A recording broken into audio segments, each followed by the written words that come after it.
Hi, I'm Ryan, and my life is average. Story time. So when I was a kid, growing up, I went through a lot of stages in my life. Things that I did that were a little weird, a little peculiar, but things to me that were totally normal. Like for instance, there was a time in my life where I wanted to be a professional wrestler. There was a time in my life where I literally adopted and collected toads and frogs.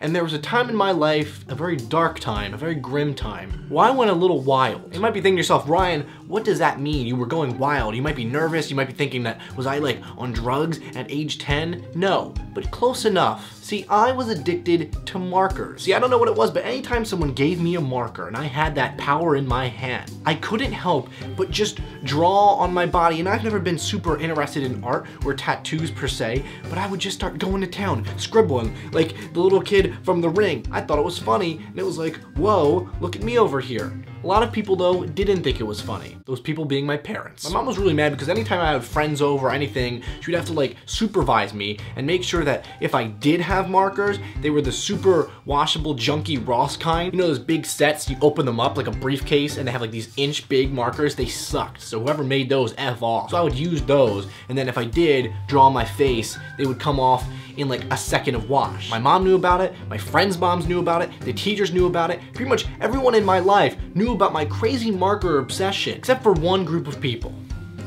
My grandparents. So I remember one day in the middle of November, my mom and dad took a vacation to get away from all the crazy toad marker madness in my household, and they said, you know what, you're going to your grandparents for the weekend with your brother. They pretty much said, hey, don't stay up too late, don't eat too much junk food, and you'll be in good hands. So I got to my grandparents' house with one thing on my mind. Well, pretty much three things, okay? Ice cream, yoo-hoos, markers. See, I knew that if I played the charming child card on my grandma and grandpa, they would have no idea that I was plotting something in the back of my head. Luckily for me, both my grandparents went to bed at like 8 o'clock. So they put out the cot for me, which was like the most squeaky, ridiculously uncomfortable thing I'd ever sat on. It was like sitting on a bunch of slinkies. So I rolled off of the contraption called a cot and I started going downstairs. And obviously at that point, everything squeaked because that's how it works when you're trying to sneak around. Now I wanted to try to be really sly because I didn't want to turn on all the lights in the house because then obviously that would alert my grandparents, who are late sleepers, that something is going on and they might understand that I'm trying to get markers so I can draw myself. I didn't want that.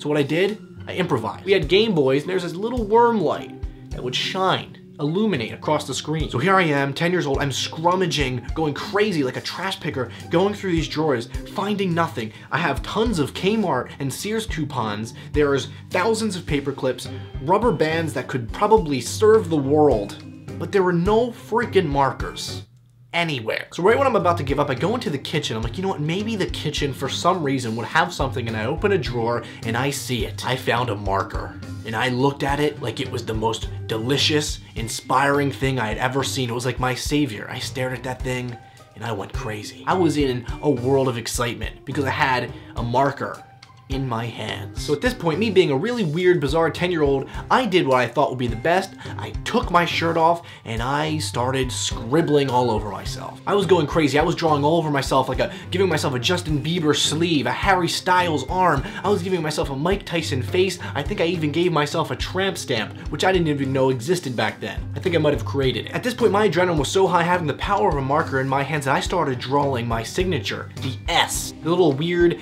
like 3D S that we used to draw back in school. I drew that everywhere, all over my nipples, all over my back, and then I would draw soccer balls, basketballs. I tried to draw a Pokemon. It looked like a deformed rock with a smile. So at this point, I was kind of like a junkie because once I got my fix, I was pretty much done. I mellowed out. I was like, okay, you know what? This looks cool, but I better wash some of it off. I'll get the stuff off my arms and my face so I can just wear a shirt and then no one will see it. And I go in the kitchen and I start scrubbing the marker off.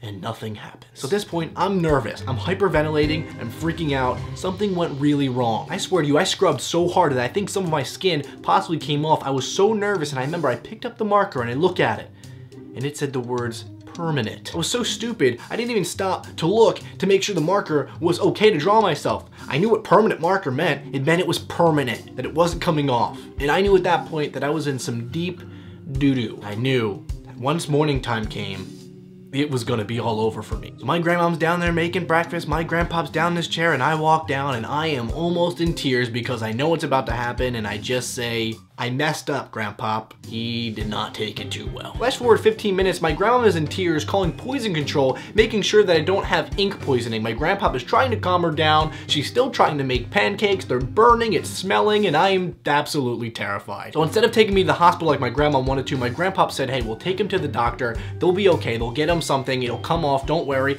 And they did. All of it's coming off. My body smells, but it's working, and I'm excited. I can see my skin again. I felt great.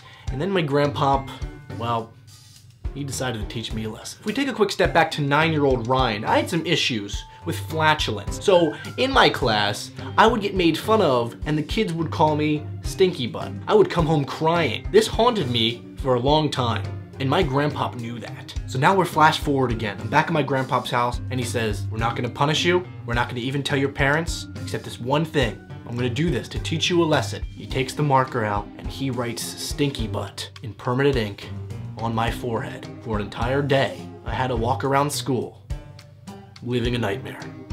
I was stinky butt, and it was hell.